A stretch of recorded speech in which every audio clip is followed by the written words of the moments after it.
My name is Lindsay, and I'm the youth librarian at the headquarters branch of the St. Louis County Library. And I'm back again to show you a simple science experiment that you can do at home. So today we're going to make some blooming paper flowers. For this, you just need a few simple ingredients. You need a template for the flowers. Link for this should be in the description below. Some scissors, some markers of various colors, a big bowl of water. I'm going to use a clear one so hopefully you can see what's going on. And then if you want to keep your flowers afterwards, you'll want a paper towel or a plate or something to put them on. So to do this project, first thing you're going to do is you're going to decorate and cut out one of the paper flowers. So I'm going to make some spirals on mine.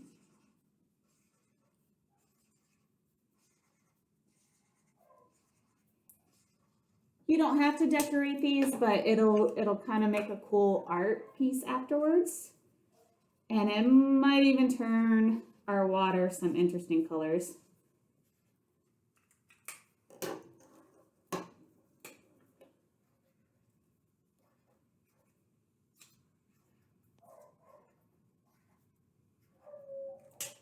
right, so there I got some crazy squiggles on mine.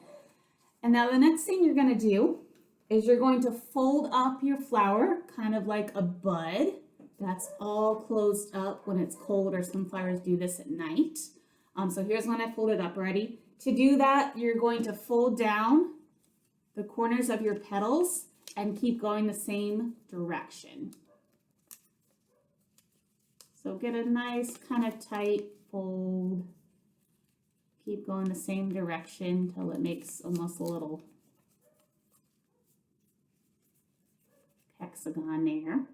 So there's your nice folded paper flower. And then real simple, last thing you're going to do without dunking the whole flower in, place it gently on top of your water and watch what happens to our flowers. Do you see it unfurling? So what's happening is that water is soaking into our paper, and those petals are then becoming too heavy to stay closed. So they're unfolding kind of like a real flower does to receive the rain or when it gets warmer to open up for the sun. So it might take a minute to fold all the way. Once it's all the way unfolded, you can gently take it out.